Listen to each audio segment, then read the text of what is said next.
Virando o jogo, oferecimento Banrisul, o grande Banco do Sul. Banco Bom não tira seu sono, faz você sonhar. Com o consignado Banrisul, as taxas são reduzidas, o crédito é imediato e as prestações descontadas diretamente em folha. Tudo para você realizar a viagem dos seus sonhos, renovar a sua casa com parcelas e prazos que cabem no bolso ou trocar de carro sem burocracia. Você tem um sonho? Procure uma agência do Banrisul. A gente acredita que ele pode virar realidade. Sexta-feira, que tem a honra de receber na bancada de hoje os já costumeiros participantes Otávio Hoffmann e Thiago Rocha, o homem que veio direto da Austrália para o nosso programa, José Avelino Neto, e ele, Paulo Brito. Tudo bem, Paulo Brito? Boa tarde. Tudo, belezinha? Boa tarde, Diogo. Boa tarde, demais participantes do programa. E é um prazer estar aqui, né? Com todas essas feras aí para discutir o nosso futebol e a nossa RDC TV.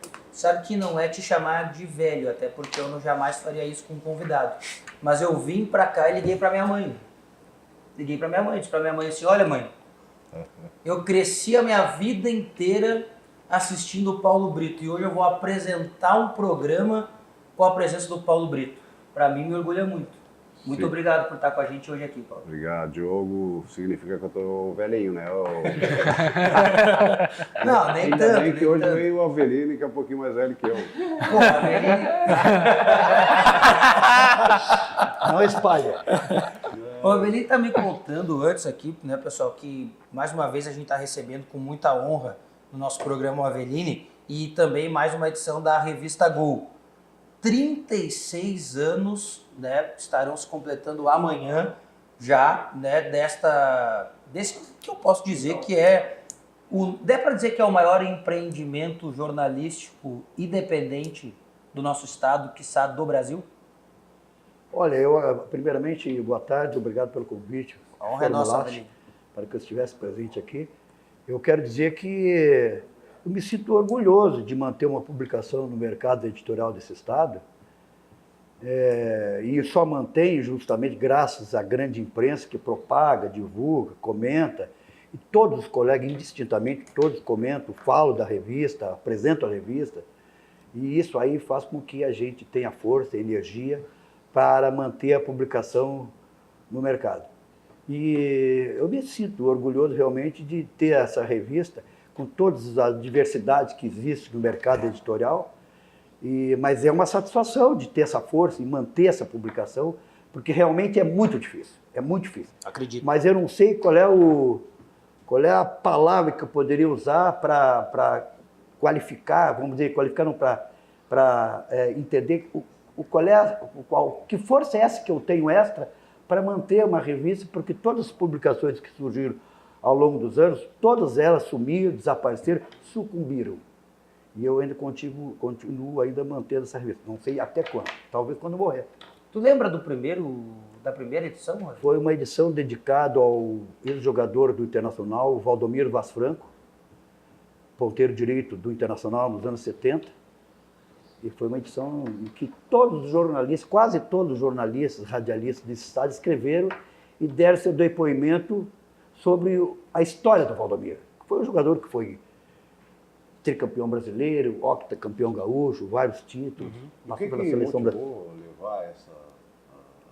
Fazer essa primeira revista em homenagem ao Valdomiro? Pois olha, Colorado ou alguma coisa? Não. É que eu no passado eu costumava sempre comprar tudo que era revista, especialmente a revista Placar. E a revista Placar era o desenho que eu sempre entendia da melhor publicação para que eu pudesse entender, conhecer, gostar e ver todos os clubes de futebol que se apresentavam sempre nas páginas da revista. Uhum. E o que me chateava muito era que no passado, dos anos 70 até os anos 80, períodos do início dos anos 90 também, o que me chateava era que a revista sempre apresentava matérias especiais do Corinthians, do Flamengo, do Palmeiras, dos clubes do eixo Rio-São Paulo. Sim. Então aquilo me chateava, porque cada vez que eu ia numa banca comprar revista, e era sempre matérias do eixo Rio-São Paulo, aquilo me desgastava, me chateava. Foi quando eu tive a ideia, a iniciativa, Brito, de lançar o primeiro número, que foi essa, do Valdomiro Vaz Franco. Claro, eu entendo, Avelino, certamente também, dentro dos vários fatores prováveis que fazem com que a revista esteja disponível há tanto tempo, a força dos nossos clubes, né? Porque nesse período aí dos 36 anos, quantas coisas a dupla Grenal foi capaz de proporcionar, né? Grandes jogos, aquelas histórias talvez que a gente não esperava, mas que certamente também proporcionaram e deram essa ideia para a revista se manter de pé. Pois veja bem, no ano que eu lancei a revista, em 1983, foi o ano que o Grêmio foi campeão da América e campeão do mundo. Exato. A partir desse ano, a revista começou a ganhar visibilidade e notoriedade. Aí foi o motivo forte e essencial para que eu pudesse montar uma equipe, destrinchar e tocar e lançar e continuar com a revista no mercado. Foram coisas assim difíceis, né? No passado, numa época que não tinha televisão, não tinha WhatsApp, não tinha essas redes sociais. Então, a mídia impressa era mais valorizada, é verdade. Sim. Muito mais valorizada.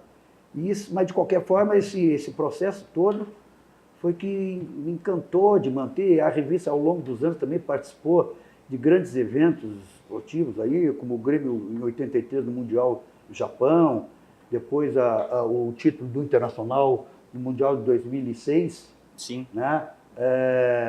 O de 2002, o Mundial no Japão, em que o Brasil foi campeão do mundo, e várias Copa América, que a revista participou, de várias mundiais interclubes, 6 Copas do Mundo. 6 Copas? 6 Copas do Mundo. Japão 2 e Copas das Confederações. Também. Japão, Abu Dhabi com o Inter também. Japão, Abu Dhabi também com o Inter também. A revista, ela sempre teve assim, essa chance, a oportunidade de se lançar e estar presente junto com o Grêmio Internacional.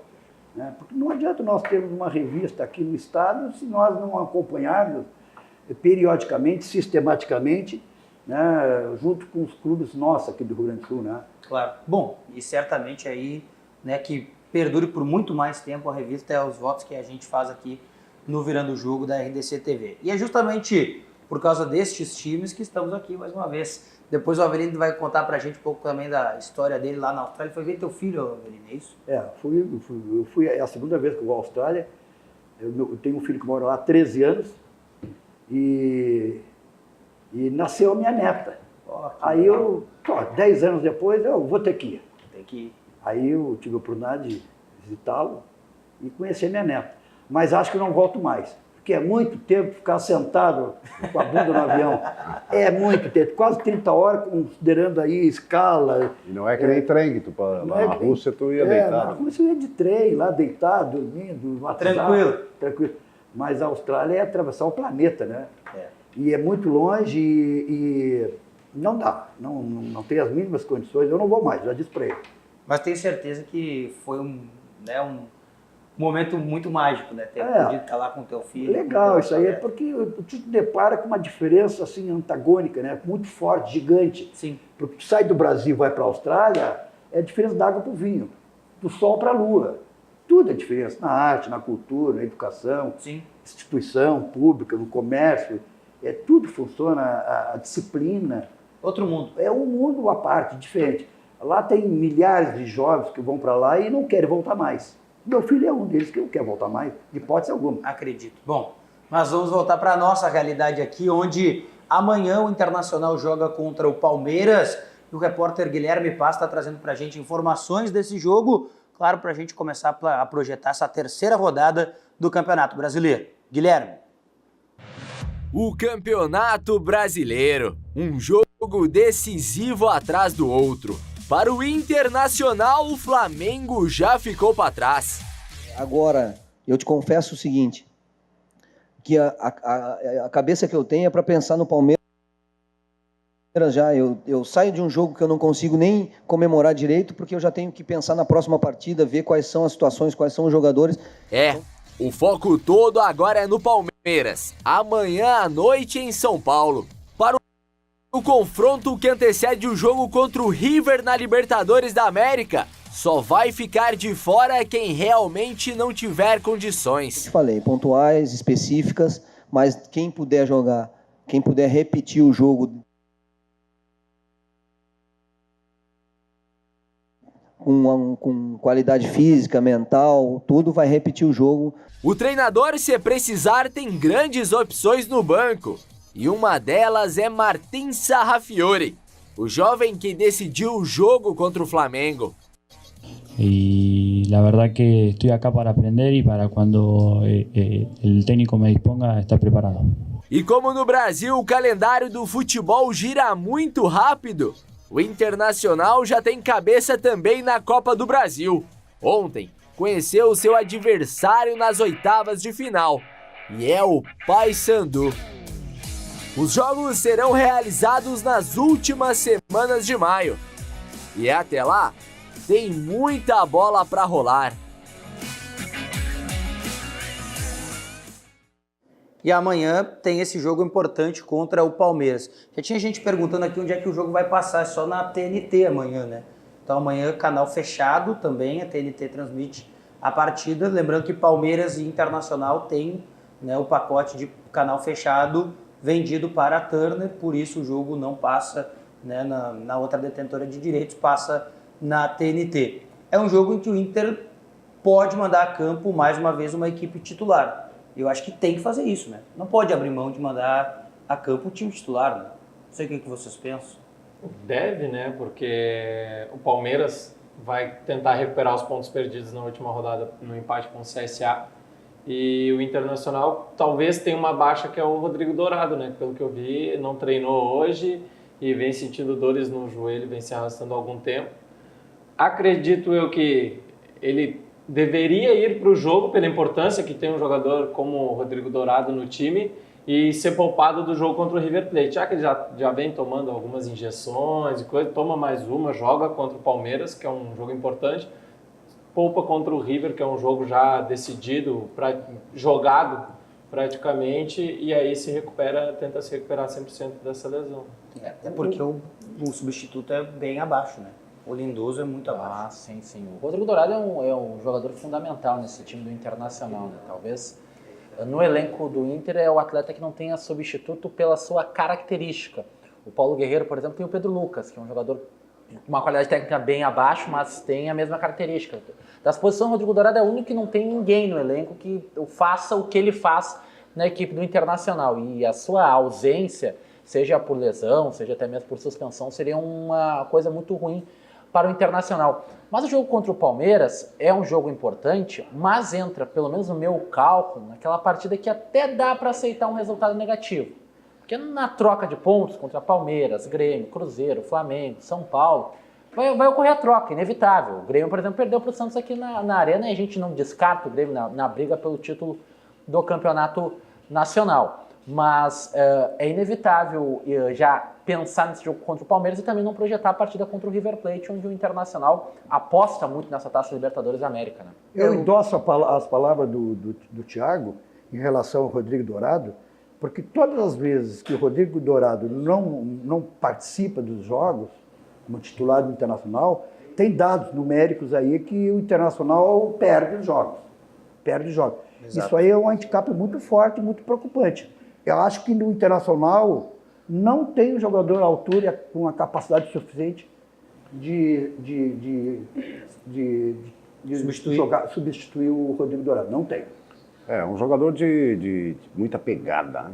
Um jogador que desarma muito, tem Lindoso e tem Richelli, mas tem outra característica. O jogador até às vezes erra menos passe do que talvez o Dourado, mas o Dourado marca muito, pega muito, morde muito, né? E num jogo contra o Palmeiras, é um jogador que vai fazer muita falta. E sai com uma bola qualificada de trás, que é fundamental. Às vezes dá uma entregadinha, né? Às vezes ele dá pouco, né? Ele dá, muito pouco, mas às vezes ele erra o passe e cria contra-ataque do adversário, mas é um jogador que desarma muito, tem essa dificuldade às vezes, né? E cria contra-ataque, é raro, mas tem.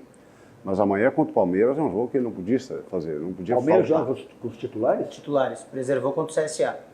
Acho que o Internacional vai pegar um uma bomba atômica na É o frente. time mais forte do campeonato, né? Pelo menos em nomes. Agora deve ser um bom jogo, né? Mais um jogo legal pra gente acompanhar do Brasileirão, né? 2 times grandes se enfrentando. Tem a logo projeção de um início. bom jogo? Eu acho que vai ser um jogo legal. Eu tô imaginando ver o jogo. A ideia do Palmeiras do Felipão, que parece um cardápio com Gustavo Scarpa, Moisés, Lucas Lima, Dudu. E na prática acaba não sendo mas não fluido, rende, né? não rende. A receita o prato não acaba sendo gostoso. E o Internacional, ele fez uma apresentação contra o Flamengo que chamou a atenção de todo o Brasil pela volúpia que teve. Talvez 15 minutos ali onde o Flamengo foi superior ao Internacional, mas ainda não convence especialmente o seu torcedor. Eu não projeto assim um jogo tão aberto quanto foi Internacional e Flamengo, ou até como foi Grêmio e Santos. Eu não acho que vai ser um jogo fluido, assim, uma coisa, né? Um jogo com característica diferente de Grêmio e Santos, por exemplo, né? Que era de 2 times que buscam mais ataque, gostam da bola. Mas acho que tem tudo para ser um jogo interessante, por ser 2 equipes equivalentes e que estão no início de campeonato, assim. O Palmeiras, por mais que tenha grandes jogadores, acaba tropeçando algumas vezes, e o Internacional vem numa ascensão legal. Acho que vai ser um jogo interessante. Eu vou confiar no Internacional a partir do momento, Diogo. O que te leva a crer nisso? A partir do momento que o Internacional começar a ganhar dos times pequenos. Porque já vem há muito tempo o Internacional, às vezes, ganhando dos grandes e chega na hora dos pequenos, empaca. Historicamente, quem já jogou futebol, como nós todos já jogamos futebol, sempre na vida, quando nós jogávamos nas nossas peladas, no nosso campo de futebol, quando nós enfrentávamos os grandes, nós nos dávamos bem. Mas quando jogava com os que não sabiam jogar bola, nós normalmente perdíamos ou empatávamos o jogo.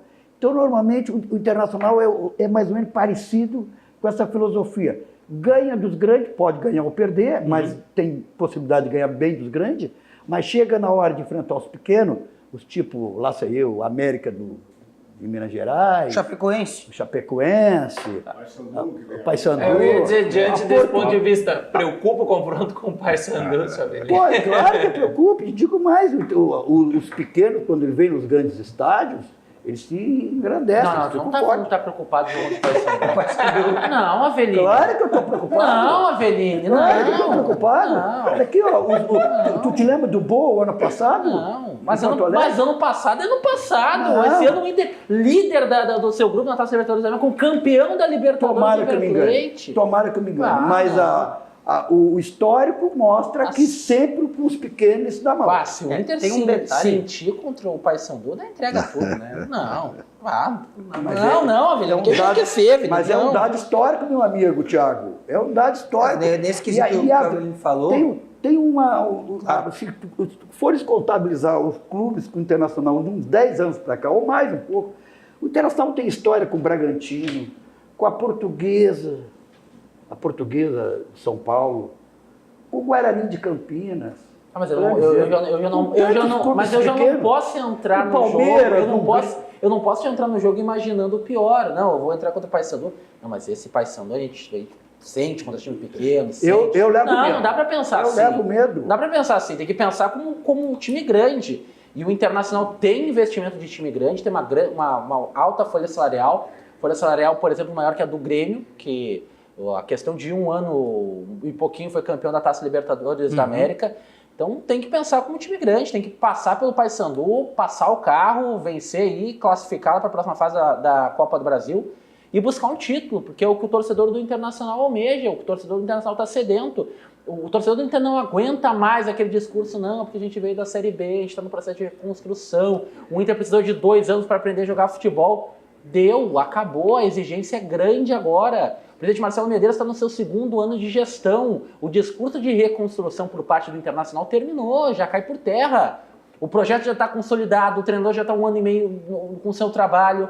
Agora é o momento de se cobrar qualidade técnica do Internacional, qualidade de apresentação do Internacional, resultados do Internacional, porque o investimento é caro, o projeto já está a longo prazo e até agora não chegou ainda os grandes objetivos. Mas se eu concordar com a tua tese, Thiago, eu concordo com ela, eu tenho que discordar de uma tese que tu destacou antes, que é dos grandes jogos a gente pode até esperar um resultado negativo. Eu poderia concordar contigo se o Inter não tivesse perdido para a Chapecoense. Porque teoricamente, na matemática ideal de um time que quer conquistar o Campeonato Brasileiro, e o Inter fala em conquistar pelo menos um título dos 3 que ainda está disputando, Copa do Brasil, Libertadores e Brasileirão, não conquistar 3 pontos contra a Chapecoense, que é um time fraco, que muitos times vão vencer fora de casa, jogando lá na Arena Condá, eu vejo que o Inter tem que recuperar de alguma maneira esses 3 pontos. Eu não sei se é agora contra o Palmeiras, mas melhor que seja o mais rápido possível. E aí, se fizer um enfrentamento de igual com o Palmeiras fora de casa e porventura trouxer uma vitória, muda totalmente de figura dentro do Campeonato Nacional. Porque 6 pontos em 9 disputados, tendo em vista que 3 foram contra o atual campeão fora de casa, é outro patamar, né? E dá ao próprio Odair bem mais estofo do que atualmente ele tem. Né? Nossa, sem nenhuma dúvida. Porque ele não tem essa garantia e essa tranquilidade. O Odair, ele mata um leão por dia. Ele está sempre matando para sobreviver, porque ele não tem garantia de que ele vai ficar. O Flamengo era um ponto para ele, um ponto crucial. Se não tivesse feito uma grande partida, se não tivesse conquistado um resultado positivo, será que ontem mesmo já não estaria falando da possibilidade da troca do Odair? Poderia estar uma coisa que eu não consigo entender desde o início, porque o Odair pegou o time na 2ª divisão. E aí o time foi para a 1ª divisão. E aí se falava naquele Grenal que quanto seria, eu me lembro que a semana inteira se comentava aqui no estado, de quanto seria a goleada do Grêmio.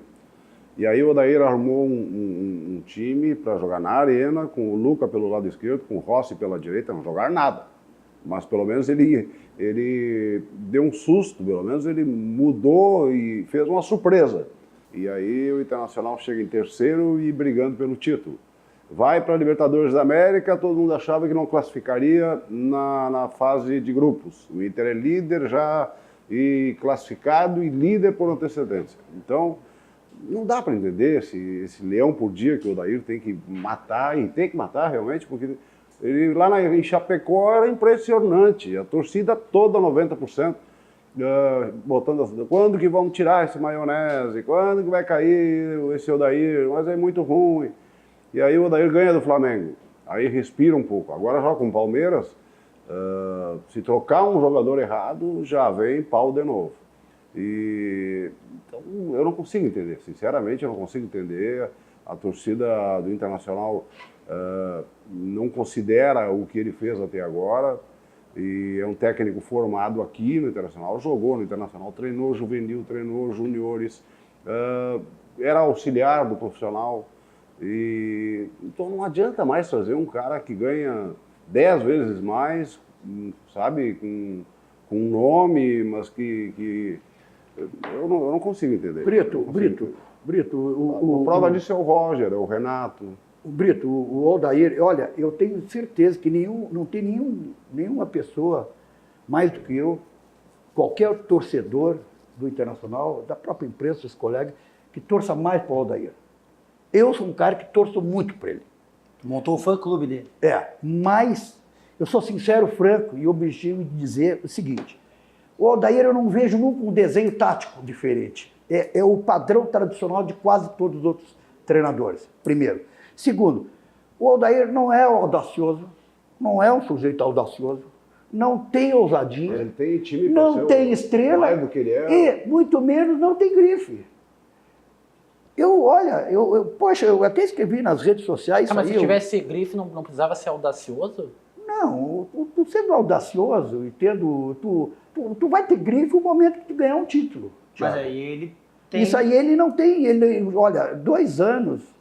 Olha, um grande clube internacional, que eu falo, vamos considerar aí um Bayern de Munique, um Barcelona, um Real Madrid, esses clubes grandes. O treinador, se não ganhar um título num ano, eles já mandam embora. Tá, mas daí vamos lá. Hoje, que treinador tem, tu olha dentro de campo assim, ó, esse trabalho é um trabalho exuberante. Olha que trabalho de treinador.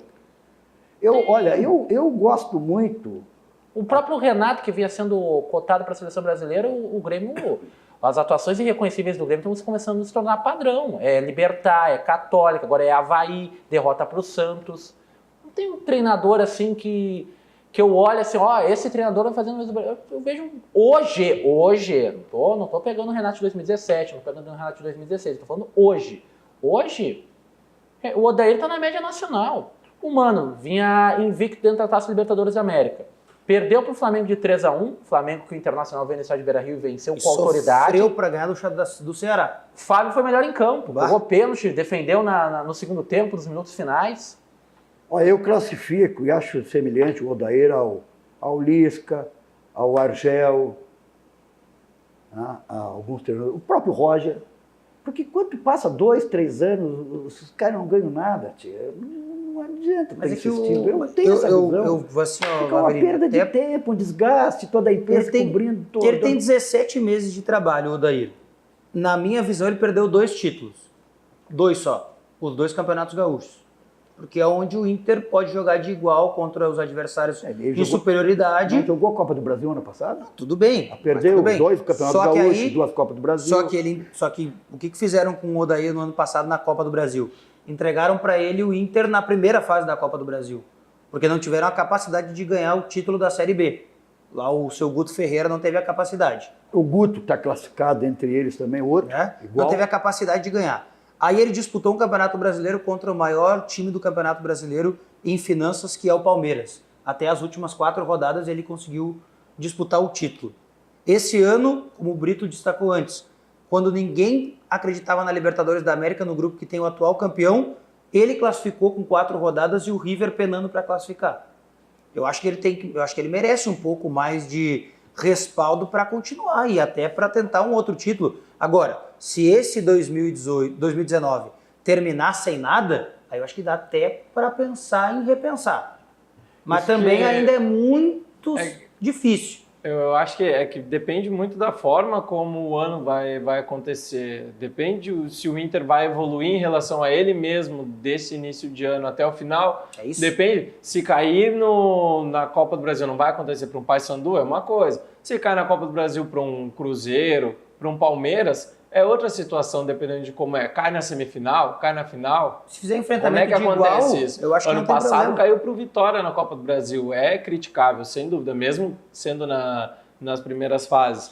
Agora, se chega no final do ano, não ganha o Brasileirão, mas está lá em terceiro ou segundo colocado de novo, é sinal de que algo tá dando certo. Ganhar o título, só um vai ganhar. Então, acho que ficar medindo a régua do treinador só por título, a gente ia ter muito mais trocas de treinador do que temos, porque ganha um título cada campeonato, só tem um treinador dá pra campeão. ganhar um, né? Então, ano passado nós tivemos 2 treinadores brasileiros campeões, 3 com o Atlético Paranaense na Sul-Americana.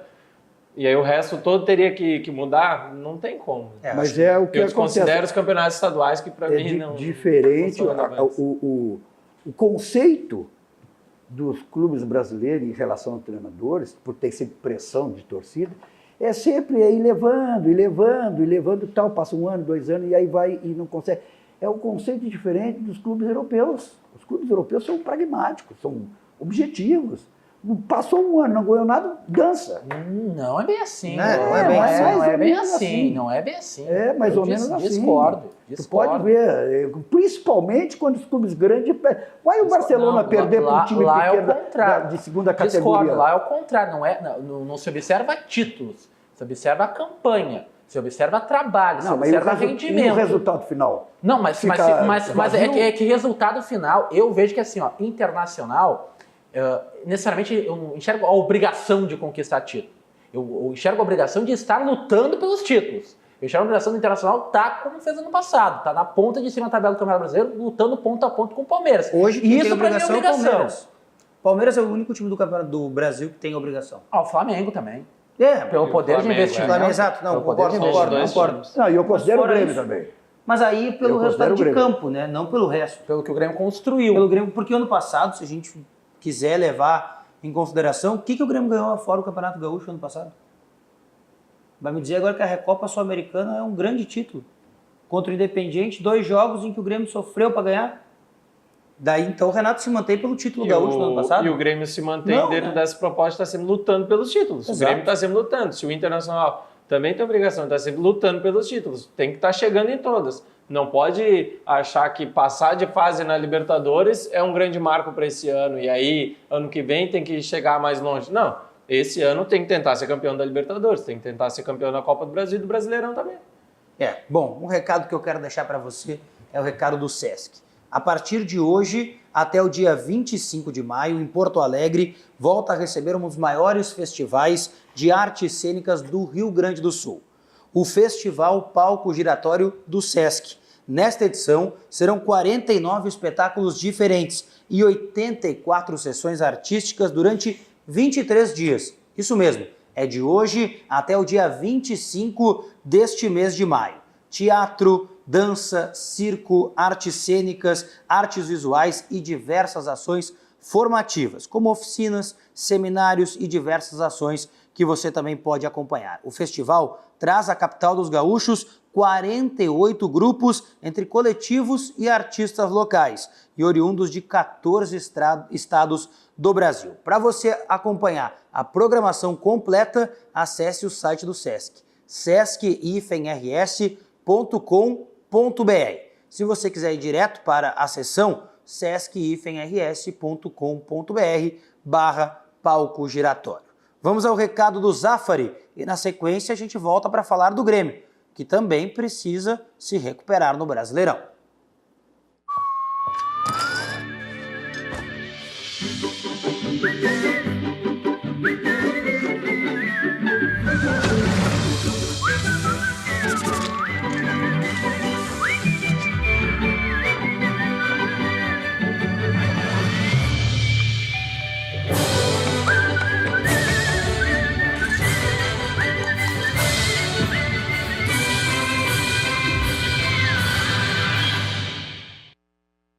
Aproveite você também, passe no Zafari, porque cozinhar bem é sempre muito bom, né? Quando você tem a oportunidade de passar no Zafari. O Grêmio encara o Fluminense neste domingo.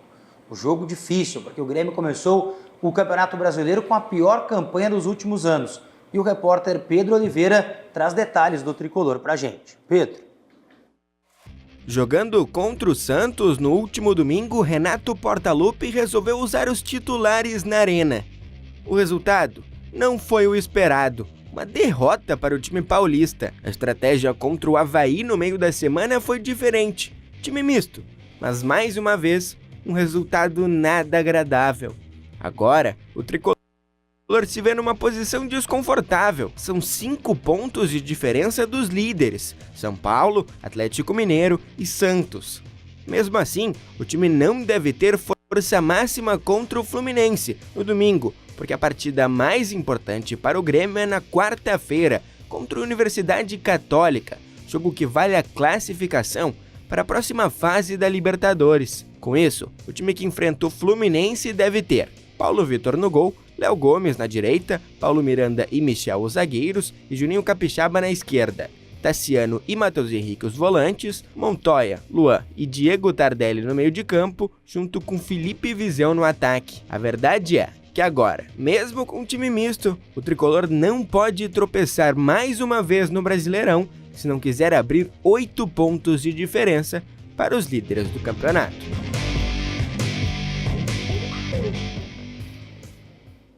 A situação do Grêmio não é fácil, né? O Grêmio ganhou 1 ponto em 6 e, na pior das hipóteses, pode ficar com 2 pontos em 9 se empatar com o Fluminense em casa. Com esse time reserva, vai ter trabalho o Grêmio, porque ontem o Fluminense fez um bom enfrentamento, né, também no Campeonato Brasileiro e precisa do resultado, né? E um reserva que não dá para entender, né? Não sei como é que o Renato chega a essa conclusão de colocar esse time reserva aí com...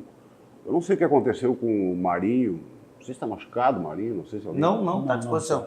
O Montoya jogando ali já mostrou que não é o lugar dele, não é o lugar do Montoya.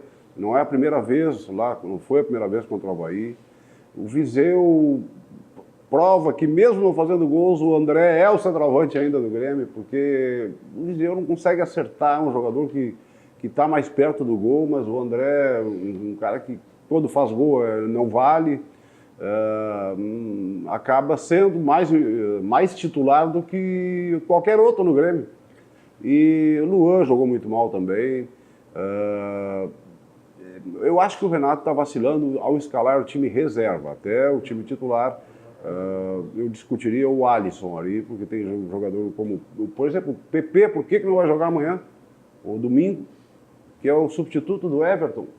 Aí o Renato faz essa escalação com então não é o time reserva, o time reserva do reserva. Porque tem jogador aí que não fica no banco e de repente joga nesse time que foi mal contra o Avaí e vai repetir contra o Fluminense no domingo. Não consigo entender. E é um rodízio que não dá para compreender, né, Paulo? Porque o Montoya, que tu mesmo citou, eu concordo plenamente contigo, não é a função ali dele. E o Renato insiste em colocar ele ali. Há quanto tempo a gente não viu o jogo do Montoya? E o PP entrou no jogo contra o Libertad e entrou bem. O Marinho fez um bom início de campeonato estadual, jogou bem. E depois sumiu. Dando jogo. O Tassiano, que é um jogador que em todos os jogos que recebeu a oportunidade, mostrou qualidade técnica, mostrou empenho, mostrou aí a desenvoltura e foi reserva da equipe alternativa do Grêmio no jogo contra o Avaí. Tem algumas escolhas que o Grêmio tem que rever. E outra, né? Esse planejamento da não contratação do zagueiro e a parcimônia que o Grêmio tem em não contar com o atleta para esse setor é muito preocupante. O Grêmio tá achando normal. Tá achando normal ter apenas 2 zagueiros em maio. Há muito tempo tá assim, né? Há 2 anos já tá isso aí. 2 anos já. Aliás, o Internacional também, pode-se dizer também, o Internacional ficou algum tempo... Qual é o outro? Quem são as reservas do Cuesta e do... tem o Emerson Santos e o Klaus, pelo menos em números tem. Mas tem, pelo menos são zagueiros. O Grêmio que não tem. O Grêmio já era de se estranhar quando achou normal o Marcelo Oliveira virar zagueiro. Que já não tinha mais nenhuma condição de ser um substituto da zaga, né? Independente de ser importante para grupo ou não, o jogador ele tem que estar pronto para jogar. Tem que dar conta do recado, principalmente num time como o Grêmio. O Grêmio, desde a saída do Ramiro, que era aquele formiguinha que construía e buscava o jogo, estrangulava com os laterais, com os meios que chegavam, o Ramiro era uma peça extraordinária. Quando eu soube que o Ramiro seria vendido, eu disse, pô, já tirou uma peça fundamental do esquema do Grêmio. Dizem que ele estava mal, ele estava realmente nos últimos meses, antes de ser vendido, ele não estava muito bem, mas era um motivo que o Grêmio poderia ter reconstruído, ter trabalhado melhor com o Ramiro e deixar o Ramiro, conservar o Ramiro. Porque o Ramiro, junto com os outros jogadores do meio, construía de uma forma assim espetacular, de forma que o Grêmio chegava bem no ataque e a bola saía redonda de trás. E o Ramiro era uma peça absolutamente fundamental. Mas acho que os problemas estão além daí, né, Avelino? Especialmente esse problema do sistema defensivo. A matéria que o Pedro trouxe pra gente ali, o Grêmio vai ter um jogador que não joga há um mês, que é o Paulo Miranda. Até eu não sei se ele vai jogar, não sei se ele vai ter condições.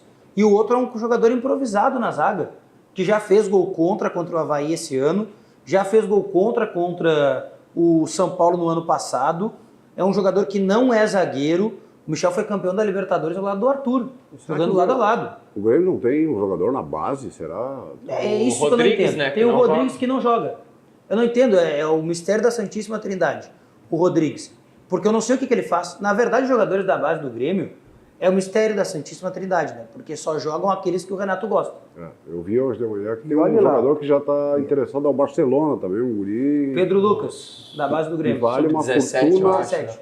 E é daqueles que o Renato não vai botar e pronto. Às vezes eu não entendo PT.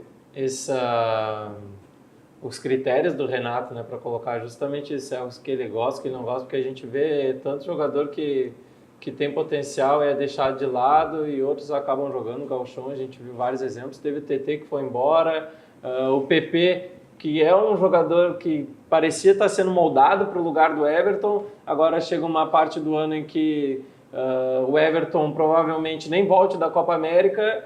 Era a oportunidade de inserir o PP no time e colocar esse jogador para já dando rodagem em jogos maiores. Fez um gauchão bom, não. Então agora você fica no reserva do reserva. O que não dá para entender do PP, por exemplo, que é talvez seja o exemplo que a gente mais vai bater, é que o PP entra contra o Libertad fora de casa, como uma opção do Renato, faz o lance do segundo gol, porque é ele que puxa o contra-ataque e dá o passe para o Everton fazer o gol. E aí quando o Grêmio tem um time reserva contra o Avaí fora de casa, o PP não joga. Ele não joga. Ele não entra, ele não é titular e nem é opção, porque ele também não entrou. Isso é uma contradição.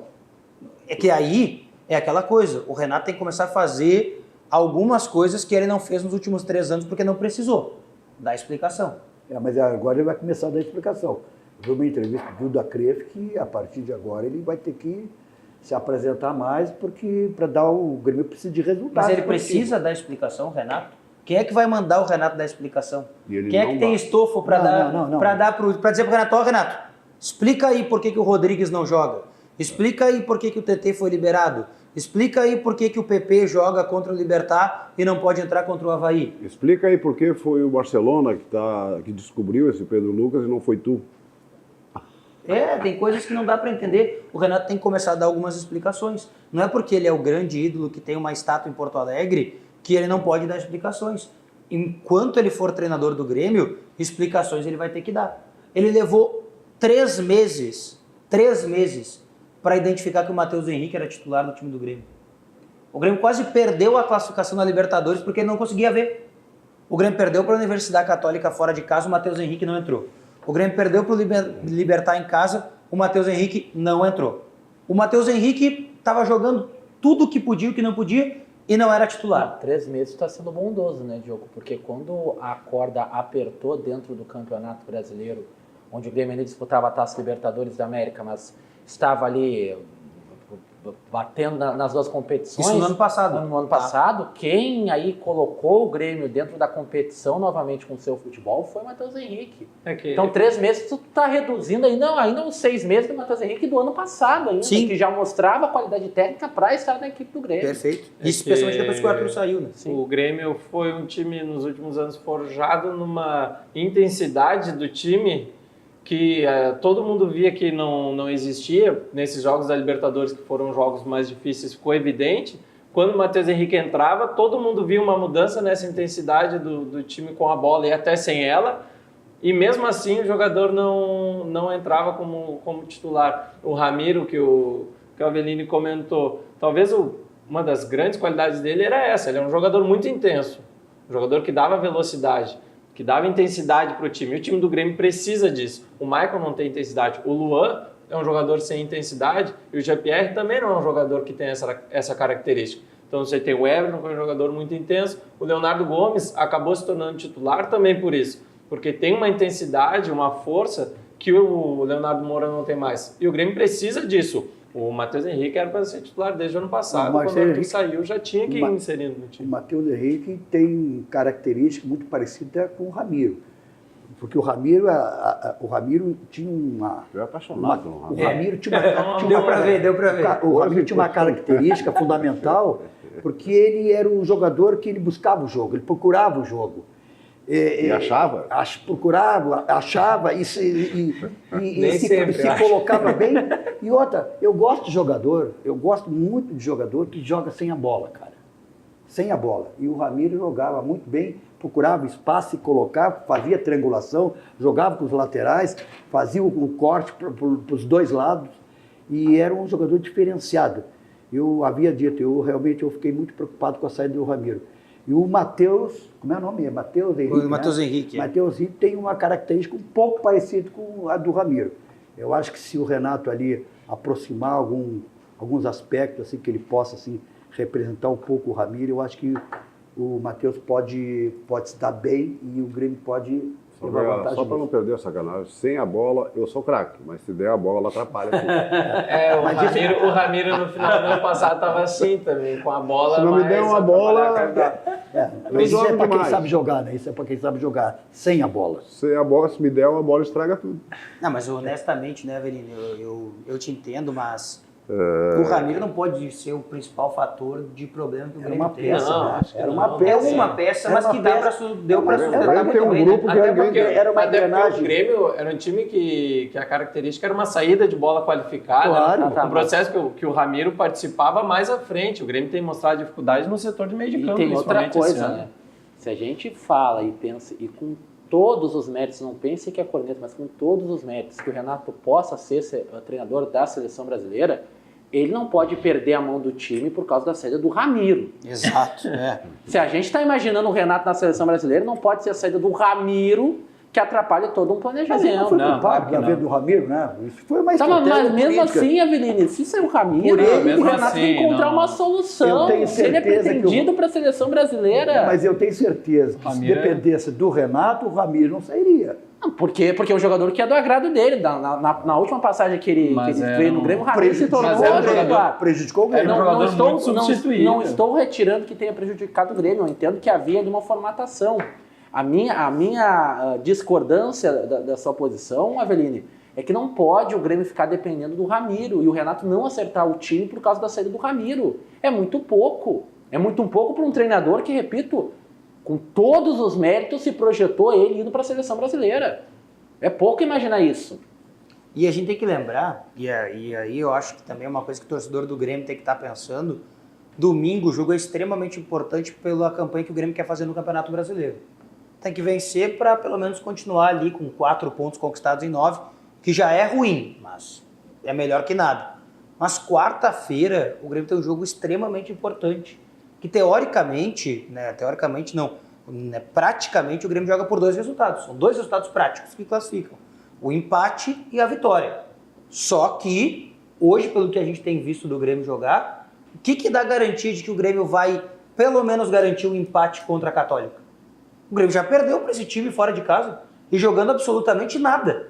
Nada. Nenhum futebol. E tem feito poucos gols ultimamente o Grêmio, né?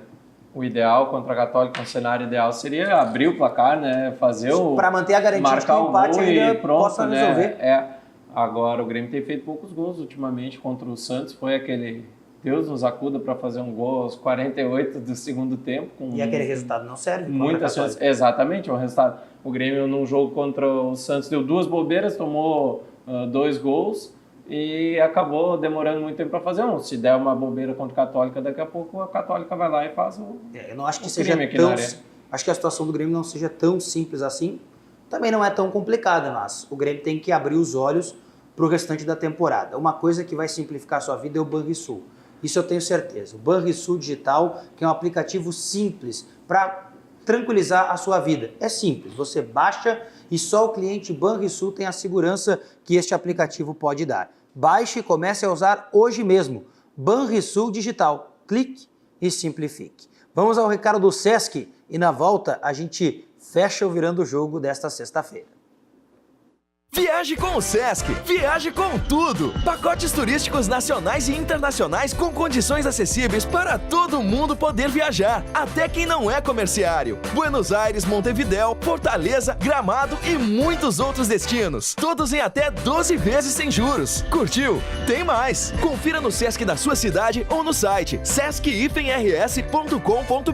São destinos incríveis com condições imbatíveis. Viaje com o Sesc, viaje com tudo! O Sesc, o Ramiro, tu ainda tá apaixonado pelo Ramiro, né?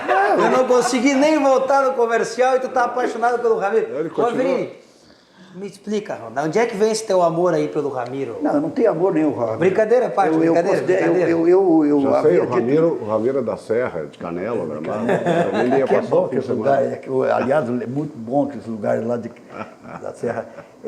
Para retomar o assunto, já que eu toquei no assunto, vocês arremataram, mas eu quero dizer que o Ramiro é o tipo de jogador que é difícil de encontrar, porque é o tipo de jogador que, como eu havia dito, para não me tornar redundante, ele procura o jogo, ele trabalha, qualquer jogador que joga do lado do Ramiro se dá bem, porque a facilidade de desenvolvimento técnico num conjunto, numa máquina, junto com as peças, ele trabalhava muito bem. A partir do momento que o Grêmio perdeu esse jogador, perdeu qualidade técnica, perdeu aí, tranquilamente 20% de qualidade da saída de bola. Eu concordo contigo em partes.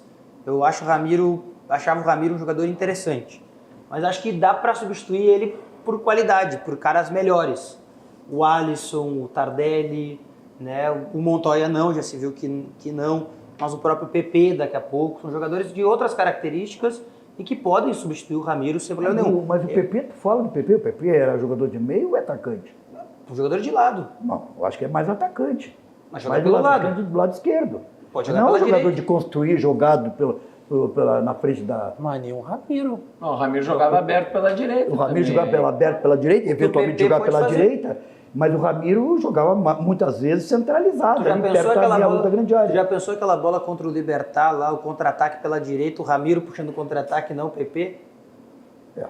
É difícil, eu te entendo. Eu concordo contigo, numa mecânica bem estruturada. Ele é um jogador o útil. Filipão Não é fez inútil. uma mecânica bem estruturada com o Ramiro. O Renato fez uma mecânica bem estruturada. Eu acho que ele funciona em boas mecânicas. O Carille está fazendo uma boa mecânica no Corinthians com o Ramiro. E ele tá bem. Tá bem. No jogo contra o Bahia, por exemplo, que o Corinthians vencia 1-0, até o empate, o Ramiro estava jogando muito bem. O empate estava sendo, né, assegurado com a presença do Ramiro, e com a saída do Ramiro perdeu a marcação pelo lado direito, é bem verdade. Aconteceu isso, e aí o Corinthians se viu em maus lençóis, perdeu o jogo para o Bahia. Claro que o Bahia foi superior na partida, fez um 3-2 com tranquilidade, mas também, né, eu te entendo, eu te respeito e te entendo, mas ainda acho que dá para botar um... Concordo, mas não concordo. Eu concordo, eu não aceito. Eu concordo, mas não aceito, é mais ou menos por aí. Eu vejo que vocês são jovens e vocês estão acompanhando futebol de coisas de 15, 20 anos para cá. Eu acompanho futebol há 50 anos. Eu já tô chegando tu também, tu é coroa já. Tu é coroa. Te devolveu. Ele te devolveu, bebê. Tava guardando. Demorou 50 minutos, mas devolveu. É que nós vimos talento. Nós vimos jogadores de futebol no passado. O Rogério Amaral deve estar nos escutando. O Rogério é outro coroa também. Esse aí tá passado. Tá passado? Isso pra ele, tá passadinho já. Tá, tu não vai fazer a comparação do Ramiro com os jogadores dos tempos antigos, né? Não, é que o Ramiro tem um estilo de jogo dos jogadores do passado que procuravam o jogo. E os jogadores do futebol atual, dos dias de hoje, eles recebem sua bola, eles fazem uma colocação aqui, ali, acolá e pronto. Não procuram o jogo num todo. Entende? Essa é a minha concepção. Se o programa tivesse mais meia hora, eu me convencer que o Ramiro tem que ir para a seleção. Não, para a seleção não. Para a seleção não, em função da altura. Eu já estou chegando à conclusão. Se o Ramiro tivesse no Avenida, não seria rebaixado para a segunda divisão. Faltou o Ramiro. Aliás, o time da Avenida é um time muito bom, hein? A Avenida que começa a Faltou Série o Ramiro. D. É um time bom, hein? A Avenida que começa a Série D, né, nesse final de semana, assim como outros dois representantes gaúchos, né, o Gaúcho de Passo Fundo e o Caxias também, né, começam a sua participação na Série D. Né, o Avenida treinado pelo China Balbino agora, né? Aliás, o Gaúcho tem um estádio de futebol padrão FIFA, né? Padrão FIFA. O Gaúcho vai ser, em pouco tempo, estava lá aquele jogo contra a Avenida, decisão da Copinha. O Gaúcho, daqui a 1 ano, 2 anos, vai ser um dos fortes do Rio Grande do Sul. Tem uma empresa forte. Um ginásio maravilhoso, uma empresa muito forte. BS Bills. E o estádio maravilhoso está sendo ainda construído, uma arena, né? E o Gaúcho tem uma estrutura, olha, me cobre, 1 ou 2 anos vai ser um dos fortes do Rio Grande do Sul. Eu também acho. Lembrando que a gente tem outros representantes gaúchos em outras séries, né? Tem a Série C nesse final de semana também, né? Com o Juventude, o São José, né? Jogando, e também o Ipiranga. O Ipiranga foi o Acre, né? Jogar contra, né, o time lá do Acre, e é uma viagem longa, enfrentou o Paysandu, adversário do Inter na Copa do Brasil, perdeu por 1-0 na estreia, o Ipiranga do técnico Fabiano Daitz, né, que perdeu também já na divisão de acesso para o Glória, né, o Fabiano que tinha começado bem, né, começa, né, até alguns resultados não tão positivos assim, e a Série B, que a gente tem a presença do Brasil de Pelotas jogando hoje, mais uma vez também, né, pela competição, e claro, a dupla Grenal nesse final de semana jogando. O Brasil de Pelotas, tradicionalmente, sempre se dá mal contra o Londrina, né? Isso, lá no Estádio do Café o jogo. Sempre se dá mal, hein, pela segunda divisão. É uma rivalidade que existe já entre Londrina e Brasil. Copa do Brasil foi lá, né, esse ano. Detalhe importante a se avaliar é que eu acho que o Brasil, especialmente desses times mais, né, dos times do interior e que disputam séries, o Brasil, de todos, é aquele que tem que comemorar se permanecer na Série B de novo. O time é bem ruim, né, bem limitado. Se fizer 45 pontos, tá mais que bom. Já perdeu para um dos grandes candidatos a subir, que é o Bragantino. O futebol gaúcho não consegue ter mais times em competições. O Brasil já está aí como candidato a descer da B, o Juventude já foi. Quer dizer, Santa Catarina tem os times revezando na A, na B, uns quantos times, né? E o Rio Grande do Sul não adianta. É Inter e Grêmio, e os outros revezam e torcem para não cair da B. É inacreditável. Eu não sei exatamente, Brito, o que acontece, porque Você estava falando aí sobre o Gaúcho, tem uma empresa forte que ajuda. Nos outros municípios aí do estado tem empresas que também contribuem com alguns clubes, mas também não é suficiente. O Ipiranga, por exemplo, para mim é o maior exemplo de que o planejamento ele depende. Não é um planejamento, é o depende. Porque o Ipiranga ia bem na Série C e aí decidiu, né, que tinha que subir para a divisão principal. Tinha que subir para a divisão principal, daí esqueceu a Série C, quase caiu para a Série D. Aí esse ano não sabe se vai jogar a divisão de acesso com mais força ou a Série C, então é bem complicado também. Eu não consigo entender, fico com a opinião do Brito aí de que não dá para entender o que acontece com os times aqui do Rio Grande do Sul. Bom, senhores, Otávio, Thiago, né, que estão quase tradicionalmente com a gente aqui todos os dias, obrigado pela participação. Eu vi vocês lá da Austrália. Tu nos assistiu, Avelino? Eu assisti, acompanhei lá. Estava muito bem, por sinal, lá do outro lado do planeta lá. Enganando aqui o Thiago também, meu querido amigo Otávio também. Estávamos aqui enganando um pouquinho. Estava lá do outro lado do mundo, ele lá 2 horas da madrugada, rapaz, e vocês estavam aqui 1 hora e pouco. E aí no outro dia repeti para ver vocês novamente. Maravilha. Até mandei um recado, não sei se vocês chegaram. Sim, chegamos a dar a oportunidade de ler. Pavelini, muito obrigado, venha mais vezes ao programa, até uma próxima, bom final de semana. Muito obrigado pelo convite, estarei sempre à disposição e eu já prometi, inclusive, oportunamente um dia para o Rogério, que eu quero abrir um espaço editorial na próxima edição, não sei quando, se é maio ou junho, né, do programa divulgar aqui o Grande Jogo nas páginas da Revista Globo. Muito obrigado. Paulo Brito, muito obrigado. Prazer. E estaremos sempre aqui agora. Tá bom. Um grande abraço. Sempre convidado, estarei aqui. Valeu. Grande Paulo Brito. Vocês ficam agora com a agradável companhia da Ali Klein e do Virou Moda. Um ótimo final de semana a todos. Até a próxima. Tchau. Virando o jogo. Oferecimento Banrisul, o grande Banco do Sul.